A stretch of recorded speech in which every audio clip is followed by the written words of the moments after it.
Hi, Wade Galt here, author of Put Your Money Where Your Soul Is and founder of 4-Day Workweek Academy, where we help entrepreneurs, employees, freelancers, small business owners, and even apprentices learn how to use the strategies to help you create an abundant and sustainable 4-day workweek lifestyle. Starting a show that we're going to be doing on a regular basis, haven't yet figured out the exact time, we'll keep you posted, and we'll be looking for your feedback on it. And what we're going to focus on is helping you apply some of these 4-day workweek strategies. Now, there's a lot going on right now. Some people might say, well, wait, I'm just trying to find a job. I'm trying to be in a better situation. So I want to be really clear. I'm not tone deaf to what's going on in the marketplace. All the strategies we're going to discuss here are going to be about making more money in less time, doing what you do best so you can better enjoy your family, friends, and life. Now, you might say, Wade, right now, I can't afford to get to a 4-day work week. And that might be something that has to come later, but you're still going to be able to use these same strategies. So I want to be really clear. The 4-day work week is a concept. It's something we're aiming for. It took me 22 years to make it happen after I left college. I've had different periods. The last 2 to 3 months, I've not been sticking to it as much. There's a lot going on. Kids have been at home, having to hustle a little bit more than normal. So all that's perfectly cool. But what we're going to look at still are strategies to help you create a greater lifestyle, a bigger income, more freedom for yourself, and more ability to expand your horizons as a person and as a business owner. And what I want to talk to you today about is something I like to call the 4-day workweek equation. Interestingly, it's probably at the center of all the different content I do. And I'm a bit of a math geek, so some people don't always get this right away. And yet, if you get this, you get the majority of what you need to do to create the lifestyle you want. Doesn't mean the income will come right away, but you at least get that. And this is something that a lot of my beach volleyball players and surfer friends get because they just have a priority. They want to be at the beach on Fridays or whatever the days are. And for them, play comes before work, or play comes before focus. So it's very clear to them that if they want to be at the beach, whether it's surfing, playing beach volleyball, whatever it might be, that they need to budget in a certain way. So one of the core things to this is very practical, and it's making sure you're able to live within your means. But overall, what we're going to look at in depth is this equation and what it means for you. If you can get a handle on how you manage your money, you can eventually start creating a situation where it's more likely that you can choose how many hours you want to work. And again, throughout all the content in the videos I'm going to share with you and the other work we do, again, we'll be addressing creating a better lifestyle, creating more income, creating more freedom, and creating more ability to expand. And so what I'm going to do now is go into the slides. And what I want to share with you is something basic. And it's almost as simple as that Old MacDonald had a farm, E-I-E-I-O. And it's the equation. And we're going to go into what it looks like and how you can earn your way into a 4-day workweek opportunity by understanding this. And so there's a problem, and this is a problem that I created all of this before we had COVID or anything going on. So you might say, wait, this is less of a problem now, but I'd still say it's a problem. And that's that people are unknowingly trading their freedom and their lives for safety or false security or materialistic band-aids. And the majority of the people in the workplace would gladly trade some of their work hours for more free time, even if it meant they'd work less. And that's still the case now when you do surveys, even all with what's going on right now with COVID and everything that's going on. So very few people are working less than 40 hours a week, though many want to. And just as a detail, and to some people this is a detail, to some people this is a huge deal, many mothers are unnecessarily foregoing the option to stay at home with their kids during the earlier lives of the kids' lives because they feel they have to get back to work. Now, that's not a judgment against that one way or another. For me, I always find it's great if a person can choose to do what they'd most like to do. So I'm not saying if somebody stays at home or doesn't stay at home, they're better or worse, but most people would say they'd like to choose to be able to, just like most people would say, I might not retire at 65, but I'd like to be able to. And so we want to be able to put yourself in a position where that's a possibility for you. And so if you look at the overall conversation, there's this problem. I like to refer to it as the 2156-day problem. And if you want to guess, you can put in the chat there what you think that might be. So there's 2,156 days, and it's a problem or it's an opportunity, depending how you look at it and depending on what you do with it. Now, if you look at the United States, and I live in the United States, so I'm going to use that as an anchor, the average person works 49 work weeks per year. And in their lifetime, if they start at 18 and retire at 62, which is the average stats based on what I looked up on Gallup and some other polls, that has 44 years of work that they're going to be doing. That's 2,156 Fridays over the course of a working career. What could you, or what will you do if you had 49 more Fridays every single year? What could you do with that time, or what would you do with that time? So it's become more possible than ever to work 4 days, and permission's not always needed. So I remember I tried a little over 20 years ago when I was working for a corporation, great corporation, and I asked, could I work 4 days instead of 5 days? And I'm going to round numbers here, but I was making roughly about $50,000 in 5 days a week. And I said, hey, can I work 4 days a week and make $40,000? So same hourly amount, can we just prorate it? And the type of job I was in, they said, well, Wade, you know what? Yours is kind of a unique job. If you do that, everybody else is going to have to want to do that, or they're going to ask for it. And maybe you can get those results, or maybe you can't, or we're not sure. We just don't want to go into that, Wade. So for me, it was something that wasn't possible. But now it's more possible than ever to work a 4-day work week or less. If you put your mind to it, it still requires some hustle. It still requires some math. Large companies and small businesses alike are looking for results getters rather than simply people who are filling a position. And if you look at especially what's going on right now with COVID and the shift in the marketplaces and how many companies are working from home, there's flexibility for employees like there has never been before. And so whether you're an employee or a freelancer, you still might have the ability to work from home. You might have the ability to already reduce the amount of time that you're spending doing things such as commuting, things such as getting dressed and all that stuff. I think they said that deodorant sales are down and ice cream sales are up. That might not be a great commentary, but that seems to be what's going on. Right now, it's probably even more than this, but back when I looked at this a couple years ago, over 50 million people in the US alone were doing freelance work. Now, some of them, that was not their main source of income. For some of it was.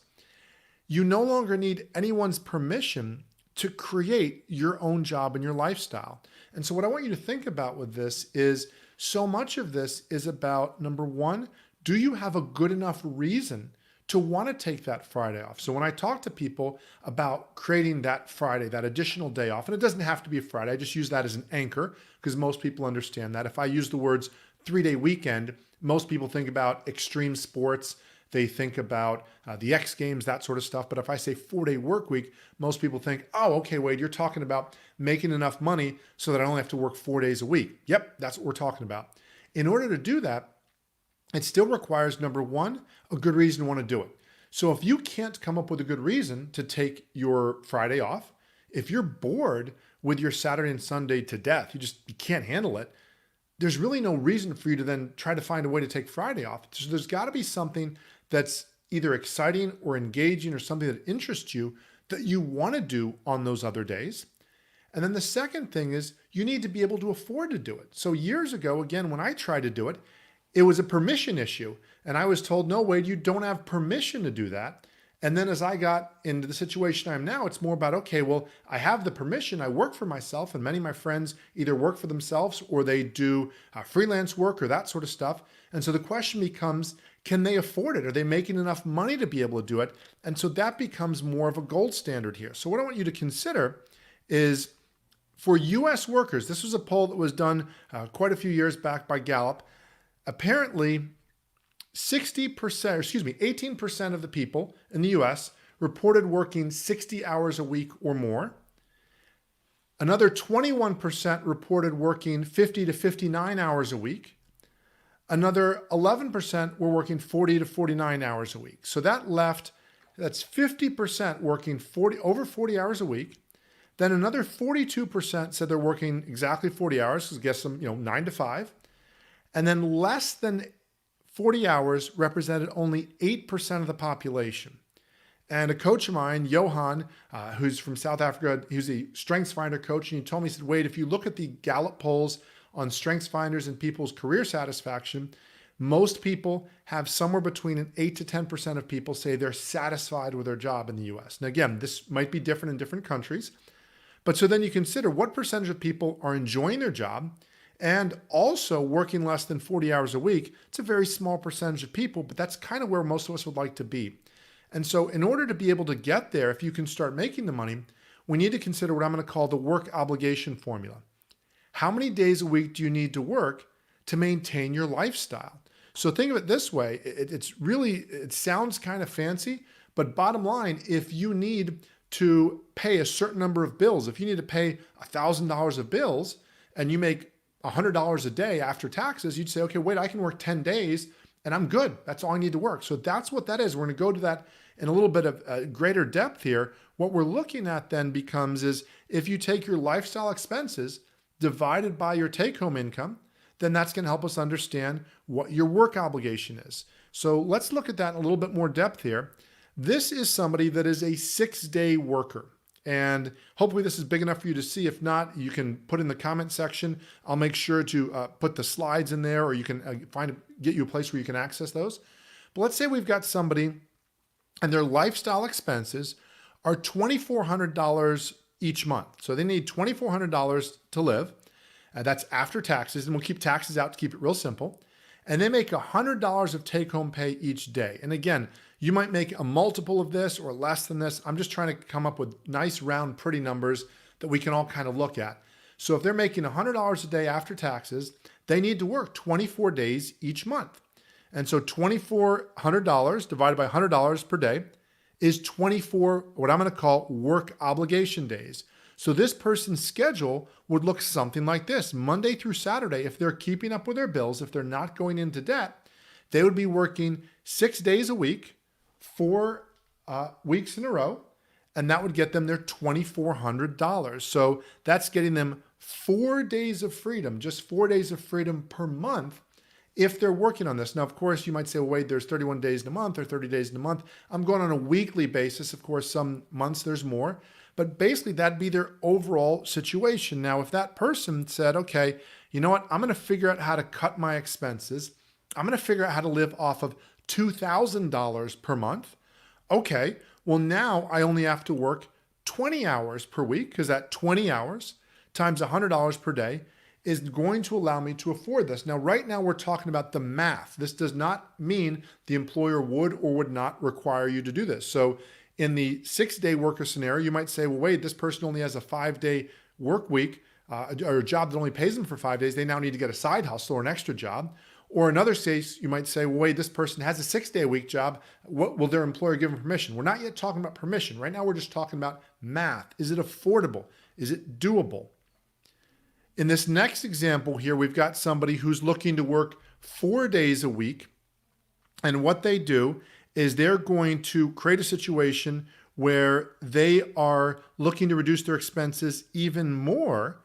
And what they're going to do is say, okay, well, if I could do $1,600 of expenses per month, then that would allow me to work 4 days per week. So again, keeping this real simple at the moment, this would allow them to be able to very simply work less hours so long as they could get permission. And then that would allow them to now have a 4-day work week and Friday, Saturday, Sunday off. So again, right now we're just focusing on the math. Could this person afford it? Because I run into more people that can't afford it than can't figure out what they'd like to do. Most of the people I know can say, wait, I could figure out a lot of stuff I would do with this.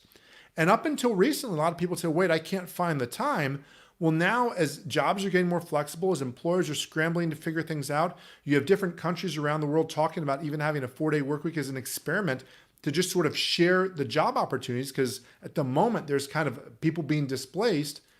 If you can figure out the math, we've got to first be able to figure out the math in order to make this a possibility. If you can't figure out the math, then it's not even going to be possible because then the person says, okay, great, I'm able to do this, but I can't do this. I can't afford this. I can't maintain this. And what I need to do is make sure that I can afford this so that if I'm able to do this, that I can make this sustainable. I'm not starting credit card debt. I'm not putting myself in a bad situation. So the next scenario would be say, okay, go a little bit further. If I could reduce my expenses, now of course, I could increase my income. Right now, I'm just keeping this simple example because the number $100 is really easy to divide by. But of course, if the expenses stayed the same and the person made more per day, that's another possibility. Now this person only needs to work 3 days per week. This is something I find very common with people who are nearing retirement and have saved some of their money, but especially with what's going on in the last few years, last 6 to 8 years with the stock market, they might say, wait, I have this certain amount. I thought I was going to earn 5 to 6%. Now I'm earning 2 to 3, and I didn't get a lock in. But you know what? I can still work sometimes. In fact, I don't want to completely retire. I want to work some of the days. So this person again says, okay, my expenses are down to $1,200 per month. And again, the person could make more, just keeping this simple at the moment. So that person now is in a much better situation. Now, let's look at the other extreme. What if you have the person who is spending $3,200 a month on lifestyle expenses and they make $100 a day? That person simply, they'll never catch up. There's not enough days in the week, literally.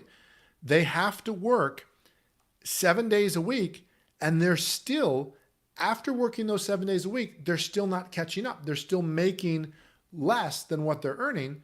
So what they're going to have to do, they're going to have to, in some ways, subsidize that. They're going to have to finance credit card debt or something of that nature. And that's going to start making it to where eventually, as the credit card debt gets bigger and they start paying a higher percentage on that, they're going to be in a situation where I'm going to call it just simply financially trapped. And this person now is having credit card interest and other interest that's getting bigger. So interest, as we know, if we're saving money, is a good thing, and that compounds for us. But if we're also costing ourselves money, if interest is being accumulated, that's costing us money. So this person is constantly going further and further into debt, unless, again, something shifts. Either they reduce their lifestyle expenses or they make more money. And really now, this person, though originally they're hoping to work for themselves, they're really working for the bank. They're working for the owner of the bank. They're working for whoever you want to put it. They're working for somebody other than themselves, because every time they work, that money's going to somebody else, or at least part of that money's going to somebody else. And that doesn't mean the other person's bad, but that's not what most people want. And so what we want to be able to do is put ourselves in a situation where we can at least anchor with being a 5-day worker. So now I'm going to change the math a little bit. And just to check in here, if you have any questions on the numbers, if I'm going too fast, if there's anything you have, just put those in the chat. I'm keeping an eye on that as well. But what I want to do now is do a slightly different situation, and I'm going to anchor them with some numbers that at least I found in many parts of the United States are common numbers, though again, things change and certainly depend on where you live, this could be different. But let's say we've got a 5-day worker, and this person has $4,000 of monthly expenses. And I'm going to kind of break down what that looks like here to make it a little more real. This person has $4,000 of lifestyle expenses after taxes, and they take home $200 per day. So after taxes, they're taking home $200. $4,000 divided by that $200, they have to work 20 days a month to make that happen. Now, what I've done here is at the very bottom in gray, I have their expenses detailed. So their rent costs them $1,600. That takes 8 days of the 20 for them to pay their rent. So if you look at Monday and Tuesday, I've indicated there's $200 there for rent. And of course, I've made the numbers nice and pretty and divisible by 200. But they've got their food, takes them another 5 days. They've got their car expenses, another 3 days. I called food groceries up top. Sorry about that. They've got their, food is the groceries and the dining out. There we go. Their entertainment is $200. Cell phones, $200. Utilities. So this is where their money's going. We can actually see what's happening here. If that person really broke this down and divided that, you say, look, 2 days a week, you're working for your rent. Now, this person might be single. Maybe they do well to find themselves a roommate and split that. Maybe they do well to find themselves a less expensive place to live. No judgment there. Again, this is about math and what really allows the person to do what they want. They still have Saturday and Sunday available, but they have all these other days, and this is where their money's going. So now, if this person just said, you know what, I'm going to reduce my lifestyle expenses to $3,600, just a little bit. I'm going to reduce my rent to $1,400. That allows me to work 7 days for that instead of 8. And I'm going to either pay off my car, or I'm going to get a less expensive car, whatever it might be. So now I've just freed up 2 days. So if I'm an entrepreneur, or if I'm a freelancer, or if I'm somebody who has impact on how I schedule my time, or if I can schedule my employer how many days I get, I could simply take those 2 days off. And now I'm working 18 days rather than 20. And again, for the sake of this, I'm not getting into savings and all that stuff. You should be saving. I'm trying to make this simple for the sake of the presentation.